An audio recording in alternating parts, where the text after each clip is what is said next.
everyone, welcome back to my channel. I hope you all are fit and fine. आज का जो हमारा DBMS का टॉपिक है वो है इंटीग्रिटी कॉन्स्टेंट्स. ओके, MySQL में या किसी भी डेटाबेस में इंटीग्रिटी कॉन्स्टेंट्स यूज होते हैं. इंटीग्रिटी कॉन्स्टेंट्स का मतलब क्या होता है? Integrity constants means the rules और द चेक्स या फिर कंडीशंस, कुछ भी वर्ड यूज कर सकते हैं. मीन्स रूल्स या कंडीशंस विच आर एप्लीकेबल या अप्लाइड ऑन द कॉलम और the table so as to ensure the integrity of the data या validity of the data. Okay, तो इसकी डेफिनेशन, सिंपल डेफिनेशन हम क्या लिख सकते हैं? रूल्स, ओके, या फिर चेक्स या conditions. You can use any one word. Rules या conditions applicable on the column, table की जो कॉलम होती है, on the column or tables so as to ensure integrity, okay, integrity or validity of data. मतलब ये जो integrity constants हैं वो ये चेक करते हैं, ये बताते हैं कि आपका जो टेबल है या उसके अंदर जो कॉलम्स आप यूज कर रहे हो वो वैलिड है, ओके, और वो एकदम एक्यूरेट है. इंटीग्रिटी का यहाँ मतलब होता है एक्यूरेट, ओके, इंटीग्रेसी. सो मतलब जो आप कॉलम्स यूज कर रहे हैं टेबल्स के अंदर या जो डेटा उसके अंदर डाल रहे हैं वो वैलिड होना चाहिए और वो एक्यूरेट डेटा होना चाहिए. ओके, तो इसके लिए आप कुछ चेक या फिर कुछ कंडीशंस या चेक्स या कॉन्स्टेंट्स लगाते हैं जिनको कि हम इंटीग्रिटी कॉन्स्टेंट्स बोलते हैं. ओके, इसका एक एग्जाम्पल छोटा सा कैसे समझ सकते हैं? सपोज देखिए आपके पास ये एक टेबल दी हुई है जिसका नाम है स्कूल. ये स्कूल टेबल है, ठीक है. तो इसके 3 कॉलम्स हैं, रोल नंबर, नेम और class. Okay, now roll number सभी बच्चों के अलग होते हैं. ओके, कोई ऐसा स्टूडेंट तो नहीं होता कि 2 लोगों के सेम रोल नंबर हो जाएं एक ही क्लास में, नहीं होता ऐसा, है ना. यूजुअली उनके रोल नंबर्स डिफरेंट होते हैं. तो ये हो गए उनके रोल नंबर्स. ऐसे ही नेम और क्लास. ओके, तो अब जो रोल नंबर वाली कॉलम है उस पे हम ऐसा कॉन्स्टेंट या ऐसा कंडीशन लगा सकते हैं कि बच्चे का रोल नंबर रिपीट ना हो. इन केस अगर जैसे किसी ने यहाँ पे 02 एंटर किया हुआ है, कोई दोबारा से जब एंट्री कर रहा है, जो 4th रिकॉर्ड एंटर कर रहा है, वहां पे अगर फिर से 02 डालने की कोशिश कर रहा है तो वो एक्सेप्ट नहीं होगा. तो इस चीज को हम क्या बोल रहे हैं कि हम यहाँ पे एक कंडीशन लगा सकते हैं. वो कंडीशन क्या होगी कि यहाँ पे जो अगर कोई रिपीटेड रोल नंबर डाल रहा है तो वो रिपीट वाला एक्सेप्ट नहीं होगा. ओके, तो इस तरह के कॉन्स्टेंट्स को हम इंटीग्रिटी कॉन्स्टेंट्स बोलते हैं या फिर चेक्स बोलते हैं. ओके, ऐसे ही अगर मैं क्लास की बात करूं तो क्लास में हम ऐसा कांस्टेंट लगा सकते हैं कि क्लास में सिर्फ 11th या 12th ही एंटर किया जाए. अगर कोई 1st, 2nd, 3rd या इस तरह का कोई भी क्लास एंटर करना चाहता है, जो कि ऐसे क्लास एंटर करना चाहता है जो कि 11th या 12th नहीं है, ओके, इन दोनों में से कोई क्लास नहीं है, तो वो क्लास भी एक्सेप्ट नहीं होगी. ओके, तो ये 2 एग्जाम्पल्स थे जिसके थ्रू आपको ये समझ में आएगा कि कॉन्स्टेंट्स किस तरीके से लगाए जाते हैं. ओके, मतलब कंडीशंस, ताकि जो डेटा एंटर हो फिल्टर्ड डेटा एंटर हो. ओके, ओके, नाउ कॉन्स्टेंट्स जो है वो कहाँ कहाँ अप्लाई हो सकते हैं. ओके, किस तरह से अप्लाई किए जाते हैं? Constants can be applied on the columns, so they will be called as column level, and the constants which can be applied on the table level, they will be called as table level constants. Okay, तो पूरे column पे, यानी जब आप column definition करते हैं, जब आप टेबल क्रिएट करते हैं, टेबल क्रिएट कैसे करते हैं अपन को आता है MySQL में. तो जब हम टेबल क्रिएट करते हैं और उस टाइम पे जो हम कॉलम की डेफिनेशन देते हैं, मतलब कॉलम लिख रहे होते हैं, उसी टाइम पे हम कॉलम के जो कॉन्स्टेंट्स हैं उनको इंट्रोड्यूस करते हैं, वहीं लिख देते हैं उनको, ठीक है. तो उन कॉन्स्टेंट्स को जो कॉलम के साथ में ही आते हैं उनको हम बोलते हैं कॉलम लेवल कॉन्स्टेंट्स. कुछ कॉन्स्टेंट्स, 2 कॉन्स्टेंट्स ऐसे होते हैं जैसे कि आप पूरे कॉलम्स की डेफिनेशन दे दीजिए, पूरा टेबल क्रिएट कर लीजिए, उसके बाद लास्ट में आप दे सकते हैं. ओके, मतलब लास्ट में हम उन 2 पर्टिकुलर कॉन्स्टेंट्स को लिख सकते हैं. वो 2 कॉन्स्टेंट्स हैं प्राइमरी की और फॉरेन की. ओके, तो उनको हम क्या बोल सकते हैं? टेबल लेवल कॉन्स्टेंट्स या फिर आउटलाइन कॉन्स्टेंट. ओके, चलिए टाइप्स ऑफ कॉन्स्टेंट्स की अगर हम बात करें तो total there are 6 types of constants. Okay, so ये एक एक करके हमको पढ़ना है. First is not null constant, second default, then unique, check constant, primary key and foreign key. Okay, these are the types of constants या types of checks which can be applied on the columns. Okay, first हम बात करते हैं not null constant की. Not null constant कैसा होता है? ये इंश्योर करता है कि कॉलम के अंदर जो वैल्यूज हैं वो नल नहीं होना चाहिए। ओके, ये देखिए, जैसे इस तरह की कोई टेबल है जिसमें कुछ कॉलम्स ऐसे होते हैं जहां पे नल वैल्यूज होती हैं। ओके, मतलब जैसे सैलरी वाला कॉलम है तो वहां पे कुछ कॉलम्स ऐसे हैं, कुछ वैल्यूज ऐसी हैं, सॉरी, जहां पर नल वैल्यू है। ओके, किसी किसी रिकॉर्ड में सैलरी नल आ रही है, तो इस कॉलम को नॉट नल नहीं बनाया जा सकता क्योंकि उसके अंदर नल वैल्यूज हैं। Okay, so what I mean to say is, मेरे कहने का मतलब ये है कि आप अगर किसी कॉलम पे नॉट नल कॉन्स्टेंट लगाते हैं तो फिर उसके अंदर नल वैल्यूज नहीं आएंगी। ओके, तो it should not have and it will not have the null values. Okay, second है डिफॉल्ट। डिफॉल्ट का मतलब क्या होता है?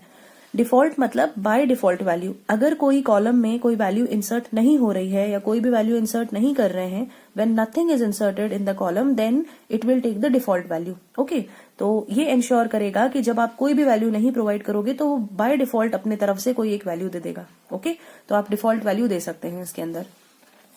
थर्ड जो कॉन्स्टेंट है हमारा, थर्ड टाइप का कॉन्स्टेंट, वो है unique constant. Unique from the name itself it is clear कि it will provide all the values which will be different from one another. मतलब इसकी जो वैल्यूज होंगी वो रिपीट नहीं होंगी। ओके, मतलब आप जो भी वैल्यूज इस कॉलम के अंदर एंटर करेंगे तो वो सारी वैल्यूज यूनिक होंगी या डिफरेंट होंगी। ओके, हाँ, एक चीज का ध्यान रखना है, यहाँ पर सारी वैल्यूज डिफरेंट होंगी लेकिन नल हो सकती हैं। ओके, बाय चांस अगर उस कॉलम में आप कोई वैल्यू नहीं एंटर करना चाहते तो वो चल जाएगा, लेकिन वैल्यू अगर एंटर करोगे तो वो हमेशा डिफरेंट होना चाहिए। सो आई होप ये 3 कॉन्स्टेंट्स आपको समझ में आए। Now we are going to study the next 3 constants. Fourth जो हमारा कॉन्स्टेंट है वो है चेक कॉन्स्टेंट। ओके, तो चेक, जैसे कि मैंने आपको बताया कि अगर किसी कॉलम में कुछ पर्टिकुलर वैल्यूज ही एंटर करवाना है, जैसे अगर मैं क्लास की बात करूं तो क्लास में मुझे सिर्फ 11th और 12th ही एंटर करवाना है, तो मैं चेक कांस्टेंट लगा सकती हूँ वहां पे, और वहां चेक में हम कुछ पर्टिकुलर डिफाइंड वैल्यूज दे सकते हैं। वो पर्टिकुलर डिफाइंड वैल्यूज क्या होंगी? क्लास 11th और क्लास 12th, ताकि जब भी यूजर कोई दूसरी क्लास एंटर करेगा तो उस क्लास को मैच किया जाएगा कि क्या ये इन दोनों वैल्यूज में से कुछ है, क्या ये 11th या 12th में से कुछ है। अगर मैच होती है, यानी अगर किसी ने 11th एंटर किया तो मैच हो जाएगी। ओके, क्योंकि हमने 2 डिफाइंड जो वैल्यूज दी है वो 11th और 12th दी है, तो अगर वो मैच हो जाती है तो वो एक्सेप्ट करेगा। और अगर किसी ने कोई दूसरी वैल्यू एंटर करी जैसे 2nd या 8th जो कि मैच नहीं होगी तो वो एंटर नहीं होगी, वो इंसर्ट नहीं होगी। ओके, तो चेक कांस्टेंट ये इंश्योर करता है कि all the values in the column satisfy the given condition, they satisfy the certain user defined condition. Okay, so I hope ये चीज आपको समझ में आई। नेक्स्ट है हमारा प्राइमरी की। प्राइमरी की कॉलम, हम उस कॉलम को बना सकते हैं जिसकी वैल्यूज यूनिक होती हैं, सारी वैल्यूज यूनिक होती हैं, प्लस नॉट नल होती हैं। ओके, यूनिक और प्राइमरी में छोटा सा डिफरेंस है। मैंने जब आपको यूनिक कांस्टेंट पढ़ाया था अभी इसी वीडियो के अंदर, तो हमने ये देखा कि यूनिक के अंदर सारी वैल्यूज डिफरेंट होंगी, लेकिन उसके अंदर नल वैल्यूज भी हो सकती हैं, नल वैल्यूज को भी एक्सेप्ट करता है। ओके, लेकिन प्राइमरी की कॉलम ऐसा कॉलम होता है जिसकी वैल्यूज हमेशा यूनिक होंगी, साथ में नल नहीं होंगी, हमेशा उसके अंदर कुछ ना कुछ वैल्यू होगी ही। ओके, तो यानी कि वो नॉट नल होगी। क्लियर? तो ये दोनों कॉन्स्टेंट्स को मिला के कॉन्स्टेंट बनता है प्राइमरी की कॉलम। अब ये इसका बेस्ट एग्जाम्पल है, आप किसी भी टेबल में जो मेन आईडी होता है, या रोल नंबर हो गया, या आईडी हो गया, या किसी बच्चे का स्कॉलर नंबर हो गया, या अगर पेशेंट टेबल बना रहे हो तो पेशेंट की आईडी, डॉक्टर टेबल बना रहे हो तो डॉक्टर की आईडी। आईडी यूजुअली हमेशा दूसरे बंदे से डिफरेंट होती है। आईडी वाला कॉलम हमेशा ऐसा होता है जो कि किसी दूसरे से मैच नहीं करता, प्लस साथ में वो यूनिक होता है, प्लस साथ में वो नॉट नल होता है। नॉट नल मतलब किसी भी बंदे की या किसी भी टेबल में अगर आप आईडी वाला कॉलम डाल रहे हैं तो वो आईडी होगा ही, ऐसा नहीं हो सकता कि वो कॉलम खाली हो। ओके, तो ऐसे कॉलम्स को हम क्या बना सकते हैं? प्राइमरी की। लास्ट है हमारा फॉरेन की कॉलम। फॉरेन की जो वैल्यूज होती हैं वो किसी दूसरे टेबल के प्राइमरी की कॉलम से ली जाती हैं। एक बार फिर से समझाऊंगी मैं आपको कि अगर सपोज मेरे पास 2 टेबल्स हैं एंड एक टेबल में एक पर्टिकुलर कॉलम जो है उसको प्राइमरी की बनाया है, ठीक है, और दूसरा टेबल है, दूसरे टेबल में एक कॉलम है जिसकी वैल्यूज ये पहले वाले टेबल के प्राइमरी की से आ रही हैं, मतलब प्राइमरी की वाले कॉलम से आ रही हैं।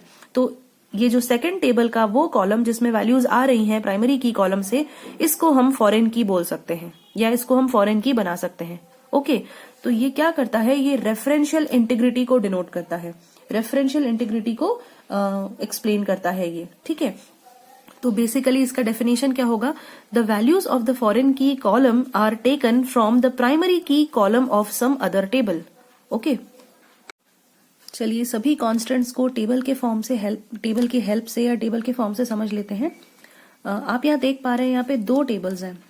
Okay, one is the employee table and one is the department table. This one is employee table and this is my department table. Okay, now ये जो डिपार्टमेंट टेबल है इसमें 3 कॉलम्स हैं, डिपार्टमेंट नंबर, डिपार्टमेंट नेम और head of office, यानी कि department का head कौन है, head of the department. Okay, तो बेसिकली इस कॉलम का मतलब है हेड ऑफ द डिपार्टमेंट, और we can say head of the office of the particular department. इसमें जो वैल्यूज हैं 10, 20, 30, मतलब ये डिपार्टमेंट के नंबर्स हैं। 10th नंबर वाला जो डिपार्टमेंट है उसका नेम है सेल्स, 20 वाले का मार्केटिंग एंड इसका नेम है टेक्निकल। ओके, 30 वाले का, और ये इन डिपार्टमेंट्स के हेड्स हैं। ओके, नाउ अगर मैं एम्प्लॉय टेबल की बात करूं तो एम्प्लॉय टेबल में मेरे पास कुछ ये कॉलम्स दी हुई हैं, this is employee number, employee name, city, salary, department number और जेंडर। ओके, तब अगर हम कॉन्स्टेंट्स की बात करें तो इनपे किस तरीके से कॉन्स्टेंट्स लग सकते हैं।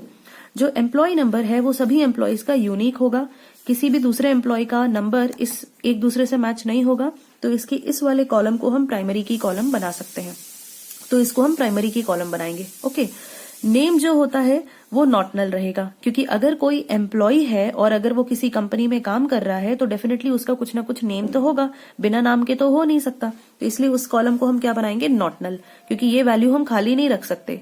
ओके, अगर एम्प्लॉय की आईडी है और एम्प्लॉय है तो डेफिनेटली उसका नाम होगा, तो उसको हम नॉट नल कर देते हैं। फिर हम बात करते हैं सैलरी की। हम यहाँ पर सैलरी वाले कॉलम में कुछ इस तरीके का चेक लगाएंगे, ऐसा कॉन्स्टेंट लगाएंगे कि किसी भी एम्प्लॉय की सैलरी जो है वो 1000 से कम ना हो, मतलब सभी की सैलरी 1000 से ज्यादा ही होना चाहिए। अगर कोई 1000 से कम एंटर कर रहा है तो वो एक्सेप्ट नहीं होगी। ओके, तो वहां पर हम चेक कॉन्स्टेंट लगाएंगे। ओके, इसी तरीके से अगर मैं जेंडर वाले कॉलम की बात करूं तो जेंडर में क्या होगा, जेंडर में आएगा वैल्यूज मेल या फीमेल। अगर कोई वैल्यू नहीं एंटर करता तो बाय डिफॉल्ट वैल्यू क्या एक्सेप्ट हो जाए, मेल। ओके, ऐसा कॉन्स्टेंट अपन लगाएंगे कि बाय डिफॉल्ट वैल्यू क्या हो, मेल हो। Okay, then foreign key column.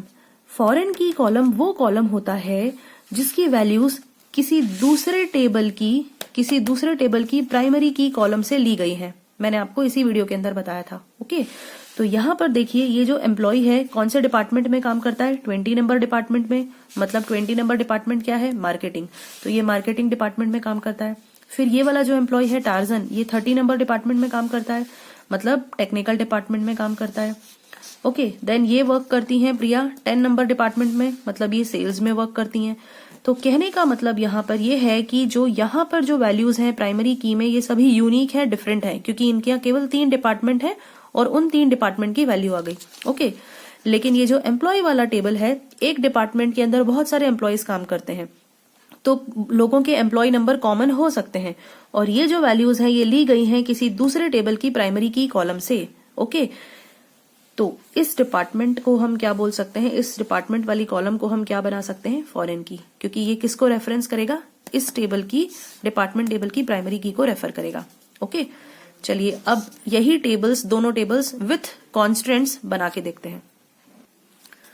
Okay, तो अगर हम एम्प्लॉय टेबल को क्रिएट करेंगे तो किस तरीके से क्रिएट करेंगे, हम लिखेंगे create table employ.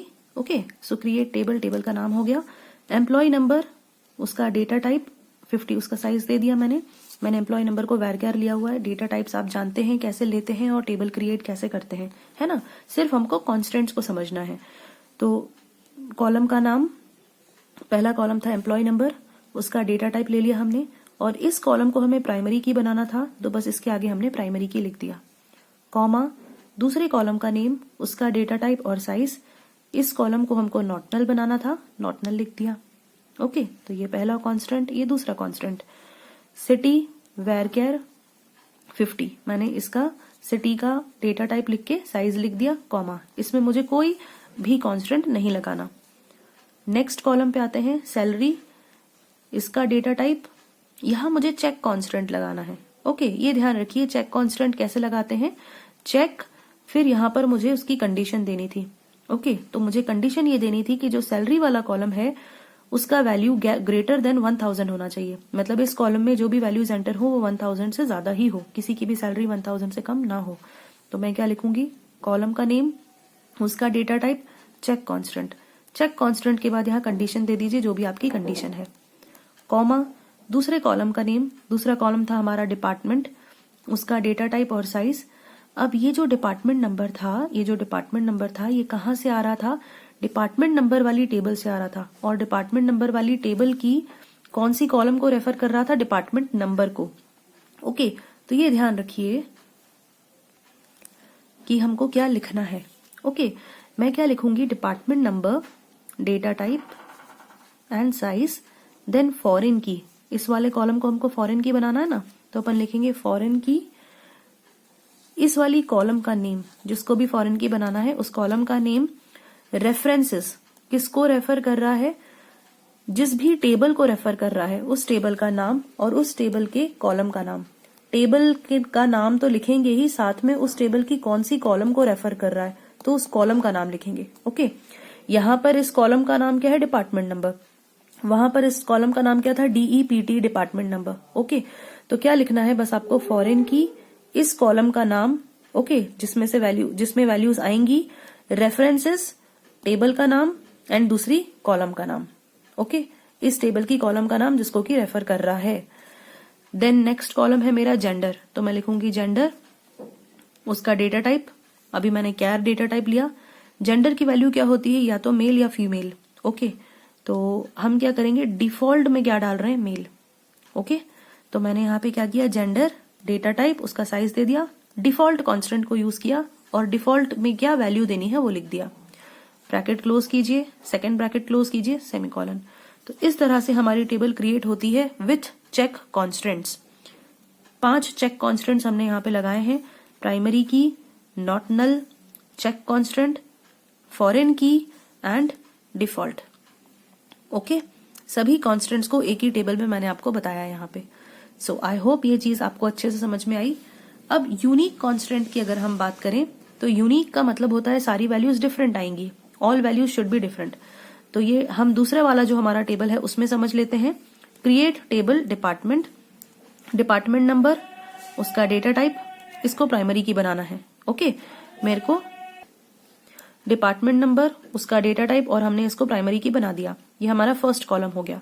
Second column की अगर हम बात करें तो डिपार्टमेंट नेम, वेयर केयर, ये जो डिपार्टमेंट नेम है वो अलग अलग थे, सेल्स डिपार्टमेंट, टेक्निकल डिपार्टमेंट या मार्केटिंग डिपार्टमेंट। ओके तो यहाँ पर हमने उसको यूनिक बना दिया। तो यूनिक के लिए आप क्या लिखते हो, सिंपल यूनिक वर्ड, अपना कॉलम का नेम, डेटा टाइप, साइज, उसके बाद यूनिक। तो ये क्या बन जाएगा, ये वाला कॉलम यूनिक बन जाएगा, इसमें सारी वैल्यूज यूनिक ही आएंगी, कोई रिपीटेड वैल्यू डालना चाहेगा तो एक्सेप्ट नहीं होगा।